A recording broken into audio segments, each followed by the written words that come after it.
අයිබෝවන් හැමදාම වගේම අපේ රස YouTube channel එකත් එක්ක රැඳිලා ඉන්න ඔයාලව ආදරෙන් පිළිගන්නවා. ඉතින් වෙනද වගේම මම අද ඔයාලට කියලා දෙන්න යනවා ගමේ විදිහට පොලොස් රෝල් හදන්නේ කොහොමද කියලා. ඊට කලින් වීඩියෝ වල මම අරගෙන ආවා එග් රෝල් හදන විදිය, ඒ වගේම කට්ලට් ඔය වගේ විවිධ දේවල් අපේ රස YouTube channel එකෙන් ඔයාලට බලා ගන්න පුළුවන්. ඉතින් අද මේ පොලොස් ගැට අරගෙන ඒ වගේම අල තව මේකට සුළු ද්‍රව්‍ය කීපයක් අවශ්‍ය වෙනවා. ඉතින් මේවා දාලා කොහොමද පොලොස් කට්ලට් නිවසේදීම හදාගන්නේ කියලා අපි බලමු.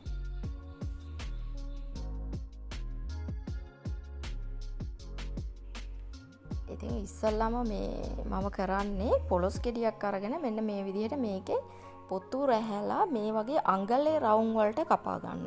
ඉතින් පොලොස් ගෙඩිය තෝරගද්දී ඔයාලා විශේෂයෙන් මේ වගේ ඉරි ගතිය, ඒ වගේම ඇට ගතිය අඩු. ඒ කියන්නේ අපි උයන්න තෝරගන්න පොලොස් ගෙඩියට වඩා ගැට ගතියට හුරු පොලොස් ගෙඩියක් තෝරගන්න. ඒ වගේම හොඳින් තැම්බෙන පොලොස් ගෙඩියක් තෝරගන්න. සමහර ගස්වල පොලොස් තැම්බෙන්නේ නැහැ.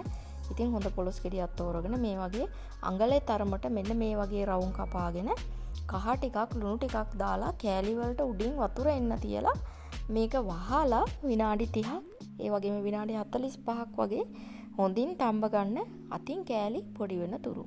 ඉතින් මෙන්න මේ වගේ මම දැන් තම්බගෙන වතුර ටික පෙරලා පොලොස් කෑලි ටික අයින් කරගත්තා. ඊළඟට මෙන්න මේ විදිහට පොලොස් කෑල්ල මම පොඩි කරනවා. බලන්න මේක හොඳින් තැම්බිලා තියෙන්නේ, හොඳින් පොඩි කරගන්නත් පුළුවන්. ඉතින් මම පොලොස් මේකට එකතු කරගන්නේ මේකේ ගුණදායක බව තවත් වැඩි කරගන්න. ගොඩක් අය ඉතින් චිකන් වර්ග, මාළු වර්ග, ඒ වගේ බිත්තර ඒ වගේ දාලා පහසුවෙන් මේවා හදාගන්න. නමුත් අපේ ගමේ රසට ගමේ දේවල් එක්ක මේ වගේ පෝෂ්‍යදායී රෝල් එකක් හදලා ඔයාලගේ පවුලේ අයත් එක්ක බෙදාගෙන කනවා නම් ඒකේ අමුතුම රසයක් ඔයාලට විඳින්න පුළුවන්.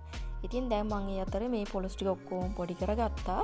ඊළඟට කරන්නේ දැන් මේ තියෙන්නේ පොඩි කරගත්ත පොලොස් ටික. ඉතින් මේ වගේ තෙත ගතිය තිබුණොත් අපිට මේක හදන්න අපහසු නිසා මම මෙන්න මේ වගේ මේකේ තෙත ගතිය ඔක්කොම මිරිකලා වෙනම භාජනයකට දාගන්නවා. අපි වතුර දාලා තඹගත්ත නිසා මේකේ තෙත තියෙනවා. ඉතින් ඔයාලත් මේ වගේ හොඳට මිරිකලා මෙන්න මේ වගේ තෙත ගතිය අයින් කරලා පොලොස් ටික ඔක්කොම මේ විදිහට වෙනම භාජනයකට දාගන්න ඕනේ. ඉතින් එහෙම දාගෙන දැන් මම පොලොස් ටික ඔක්කොම මිරිකලා පැත්තකින් තියාගන්නවා.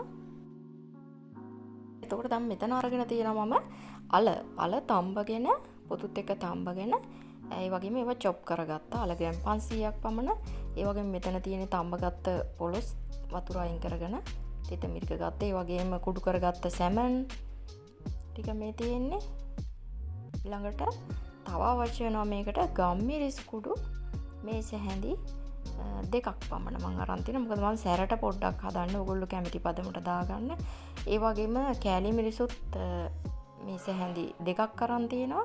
ඒ වගේම ලුණු කුඩු රස පදමට, ඒ වගේම බී ලුණු ගෙඩියක් පමණ හීනියට කපලා අරගෙන තියෙනවා. ඊට අමතරව ඉඟුරු චොප් කරගත්තා, රම්පේ, ඒ වගේම සුදු ලුණු ලොකු ගෙඩියක් චොප් කරගන්න. ඒ වගේම හීනියට කපාගත්ත කරපිංච කොළ, ඒ වගේම අමිරිස් කරල් 5කුත් හීනියට කපා ගන්න. ඔන්න ඔය ටික තමයි අවශ්‍ය වෙන්නේ අපිට මේ මිශ්‍රණය හදාගන්න. මේක තමයි අපි අර හදන පෑන්කේක් එක වගේ හදන ඒ වට තවරන එකේ ඇතුළට දාන මිශ්‍රණය හදාගන්න තමයි ඊළඟට මම ලෑස්ති වෙන්නේ මේ ද්‍රව්‍ය ටික දාලා. ඉස්සෙල්ලම කරන්න ඕනේ මේ වගේ පෑන් එකක් ගන්න. මම non stick පෑන් එකක් ගත්තා. මොකද එතකොට මේකට අපිට වැඩිපුර තෙල් අවශ්‍ය වෙන්නේ නැහැ මේ මිශ්‍රණය හදාගන්න.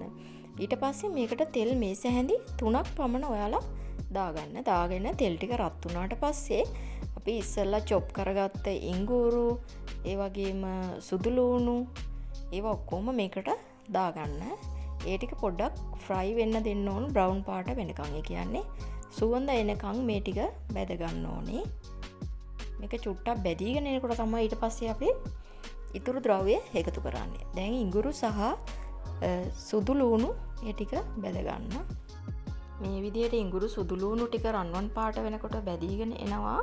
ඉතින් ඒ රන්වන් පාට වේගෙන එනකොට ඊට පස්සේ මම එකතු කරනවා මේකට මම කලින් ලෑස්ති කරගත්ත කපාගත්ත ලොකු ලුණු ගෙඩියත් මේකට දාගන්නවා. දැන් සුදු ලුණු ඉඟුරු පාගෙට රන්වන් පාට වෙන්න බැදුනා. ඊට පස්සේ බී ලුණු දාලා ඒ ටිකත් මේ විදිහට කලවම් කරගන්න ඕනේ බැදෙන්න. දැන් මේ ටික පොඩ්ඩක් ඔක්කොම හොඳට රන්වන් පාට වෙනකන් බැදගෙන හරින්න. විනාඩියක් දෙකක් යනකොට මේ ටික රන්වන් පාට වෙනවා. ඉතින් මෙන්න මේ වගේ රන්වන් පාට වුණාට පස්සේ ඔයාලා දාන්න රම්පේ කරපිංචා වගේ දේවල් මේකට එකතු කරන්න. ඒ වගේම තවත් අපිට ඉතුරු වෙලා තියෙනවා අමු මිරිස් කපාගත්ත ඒවා. අමු මිරිස් ටිකත් මේ විදිහට දාගන්න. දාගෙන ඒකත් චුට්ටක් එහෙම කරලා සුවඳ එනකන් මේ වගේ මදගින්නේ ඔයගොල්ලෝ මේක බැද ගන්න ඕනේ. එකපාරට කර වෙලා යන්න පුළුවන්. මේ වෙලාවේ ගොඩක් ගින්දර අඩු කරලා තමයි තියන්නේ. මොකද මම කෑලි මිරිස් දාන නිසා මේක එකපාරට කර වෙලා යන්න පුළුවන්. මම කෑලි මිරිස් මේ සැහැඳි දෙකත් ඒ වගේම ගම් මිරිස් කුඩුත් මේ සැහැඳි දෙකක් මේ විදිහට එකතු කරගත්තා. ඊළඟට මම පළවෙනියටම දානවා කුඩු කරගත්ත සැමන් ටික. කලින් මම ලෑස්ති කරගත්තා. ඒ දේවල් ඔක්කොම ඔයගොල්ලෝ ළඟට ගන්න මේ වෙලාවේ. ඊට පස්සේ සැමන් ටික දාලා ඒකත් පොඩ්ඩක් ෆ්‍රයි වෙන්න මෙන්න මේ වගේ මඳ ගින්දරේ තියලා මේක බැද ගන්නවා. දැන් මම චුට්ටක් ගින්දර වැඩි කරා. මොකද මේකට සැමන් දාලා තියෙන්නේ. සැමන් ටික පොඩ්ඩක් කර වෙන්න බැද ගන්න ඕනේ. ඒ නිසා මම පොඩ්ඩක් ගින්දර වැඩි කරගත්තා. අර කෑලි මිරිස් දාන වෙලාවේ ගින්දර අඩු කරගන්න. ඊට පස්සේ කලින් තම්බලා පොඩි කරගත්ත පොලොස් ටික දාගන්න.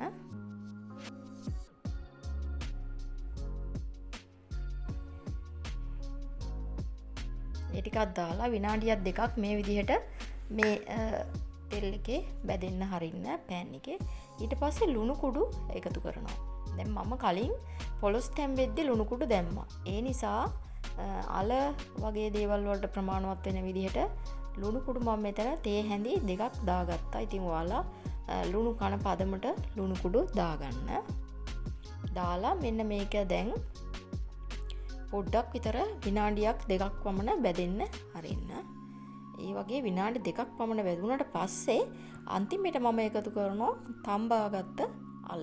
දැන් බලන්න ඔයගොල්ලෝ මේක හොඳට තෙත ගති ඔක්කොම අයින් වෙලා තියෙන්නේ. ඒ වෙලාවේ පොලොස් ටිකත් හොඳට බැදුනා, සැමන් ටිකත් බැදුනා. දැන් මම අල ටික අන්තිමේට දාගත්තා. අල ටික දාලා මේ වෙලාවේ ගින්දර ගොඩක් අඩු කරන්න අල දාලා තියෙන්නේ. ඒ නිසා අඩි අල්ලන්න පුළුවන්. ගින්දර අඩු කරලා හිමින් මේක විනාඩියක් පමණ බැදෙන්න හරින්න.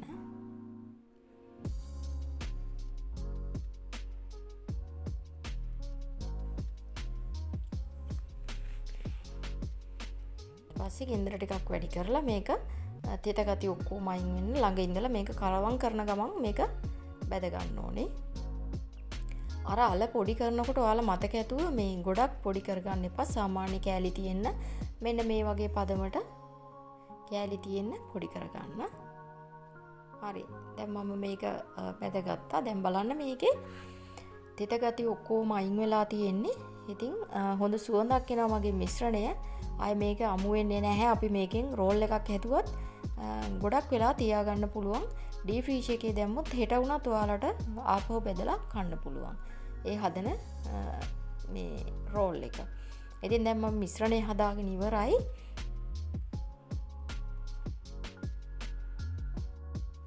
ඊට පස්සේ මේකට අවශ්‍ය බැටර් එක හදාගන්න යන්නේ. අර පෑන් කේක් එකක වගේ පෑන් එකේ හදන මිශ්‍රණය හදාගන්නයි මේ ලෑස්ති වෙන්නේ. ඒකට මොනවාද අවශ්‍ය කියලා අපි බලමු. මෙතන මම බිත්තරයක් කඩලා අරගෙන තියෙනවා. ඒ වගේම වතුර ස්වල්පයක් අවශ්‍ය වෙනවා. ඒත් එක්කම අරගෙන තියෙනවා පාන් පිටි ග්‍රෑම් 500ක් පමණ මෙතන අරගෙන තියෙනවා. පාන් පිටි 500ක්, බිත්තරයක්, ඒ වගේම මම මේකට දානවා ලුණු කුඩු තේ හැන්දක් පමණ දැම්මා. ඒ වගේම කහ කුඩු ස්වල්පයකුත් මේකට දාගන්න.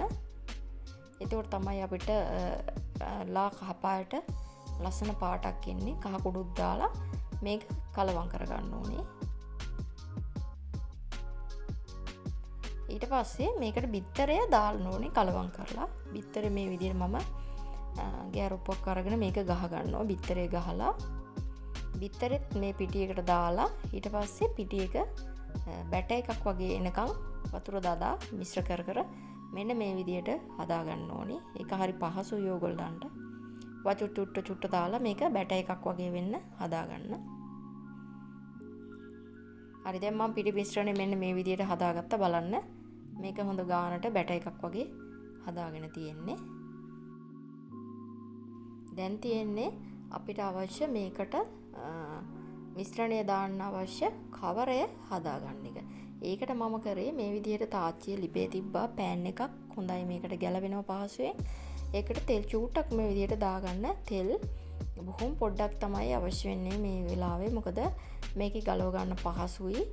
වෙන තාච්චි වලට වඩා පෑන් එකක් පාවිච්චි කරනවා නම් ගොඩාක් පහසුවෙන් ඔයාලට මේක හදාගන්න පුළුවන්. ඊට පස්සේ තෙල් එක දාපු චුට්ට රත් වුණාට පස්සේ මම හදාගත්ත මිශ්‍රණයෙන් හැඳි දෙකක් පමණ මම මේ විදිහට දාගන්නවා. ඔයගොල්ලන්ට අවශ්‍ය රොටිය ප්‍රමාණයට මිශ්‍රණය එකතු කරගන්න පුළුවන්.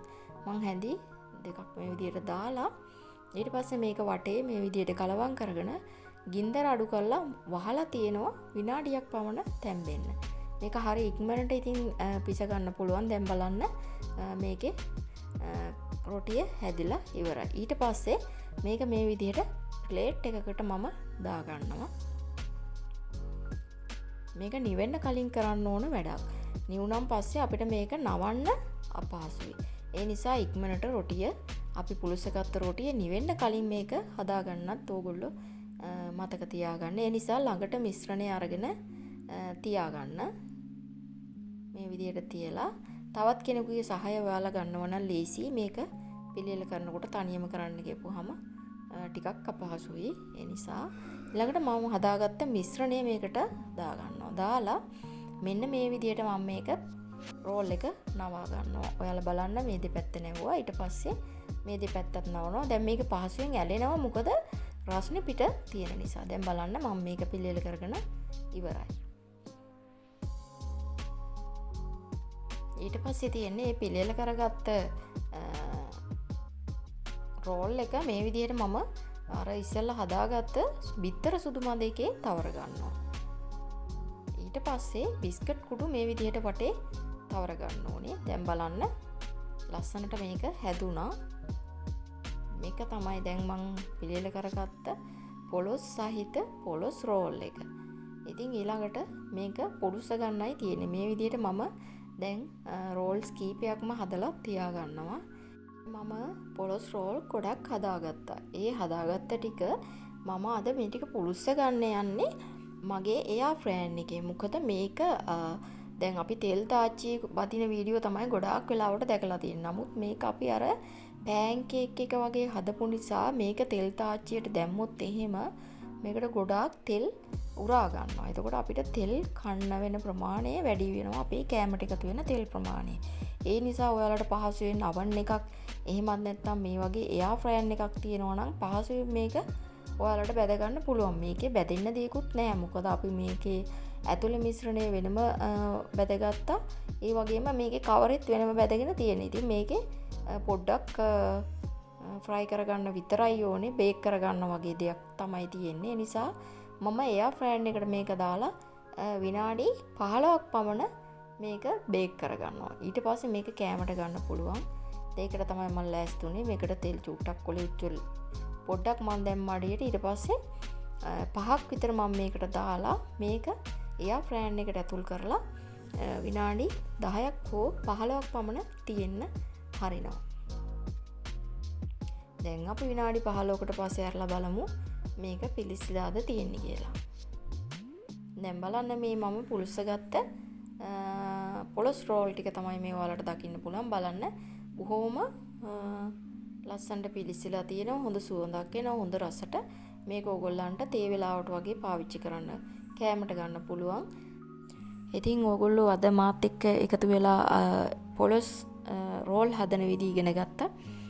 අලුත් දේවල් අලුත් විදිහට රස බලන්න දිගටම රැඳිලා ඉන්න. අපේ රස YouTube channel එක subscribe කරන ගමන් පහතින් තියෙන බෙල් අයිකන් එක ක්ලික් කරන්නත් අමතක කරන්න එපා. එතකොට මම දාන වීඩියෝ හැමදාම ඔයාලට පහසුවෙන්ම බලන්න පුළුවන්. ඉතින් ඔයාලා හැමෝටම සුබ සන්ධ්‍යාවක්. ආයුබෝවන්.